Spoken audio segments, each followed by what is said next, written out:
मधु एक मध्यम परिवार की अप्सरा समान खूबसूरत युवती थी। उसके पिता का अपना छोटा सा कारोबार था। घर में खाने पीने की कोई कमी नहीं थी।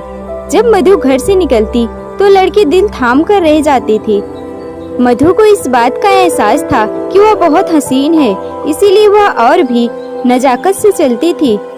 एक एक कदम बड़ी सोच समझ कर उठाती थी। जब उसके चलने पर लड़कों के दिलों पर सांप लौट जाता था और वे दिल थाम कर रह जाते और आह भरते, तो यह सब देखकर उसे बड़ा आनंद मिलता। वह उन्हें और भी जलाती और आनंद महसूस करती थी। यही कॉलेज के छात्रों का भी हाल था।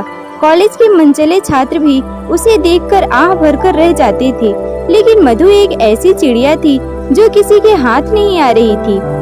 मधु के पिता मदन लाल के एक मित्र थे अवधेश। उनका बेटा था राजेश। कारोबार के सिलसिले में अक्सर राजेश मधु के घर पर आया करता था।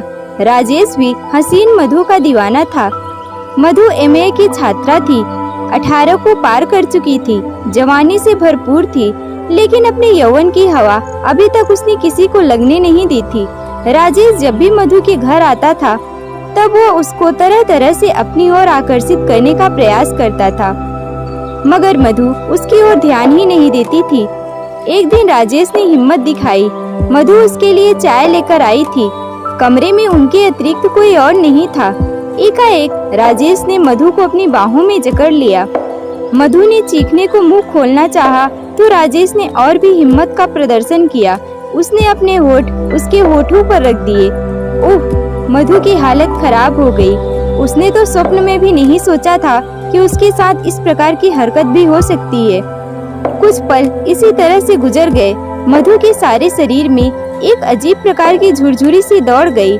कई पलों तक उस स्थिति में रहने के बाद राजेश ने मधु को छोड़ दिया और फिर वो बोला, आई एम सॉरी मधु, मैं अपने आप पर काबू न पा सका। तुम्हारे हुस्न ने मुझे दीवाना बना दिया था।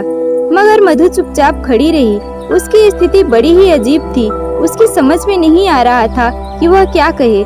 राजेश ने फिर कुछ नहीं कहा। वह सोफे पर बैठा और चाय पीने लगा। आपने यह अच्छा नहीं किया। काफी देर बाद मधु ने कहा। मधु घर में अकेली थी। उसकी माँ तो थी नहीं। उसकी माँ की मृत्यु कई वर्ष पूर्व हो चुकी थी। उस दिन राजेश चाय पीकर चला गया। राजेश ने इस कृत्य के बाद मधु के तन बदन में आग लगा दी थी। कुंवारी लड़की के साथ यदि कोई इस तरह की हरकत करती तो उसकी क्या हालत होती है, यह वही जानती है। कई दिन तक राजेश मधु के घर नहीं आया। वह यह देख रहा था कि उसने इस हरकत की शिकायत की है या नहीं। अगर शिकायत की होगी तो अवश्य उसके पिता शिकायत करेंगे, मगर मधु ने अपने पिता से कोई भी शिकायत नहीं की थी। एक सप्ताह बाद राजेश मधु के घर आया। जब वह घर आया तो उस समय मधु स्कूल जाने के लिए तैयार हो रही थी। राजेश को आया देखकर वो विद्यालय जाने से रुक गई। मदन लाल जी हैं? राजेश ने मधु की ओर देखते हुए कहा। वे तो कहीं गए हैं। ओह, क्या बात थी? वैसे भी आपको उनसे काम था? राजेश ने कहा। मिस मधु, यस।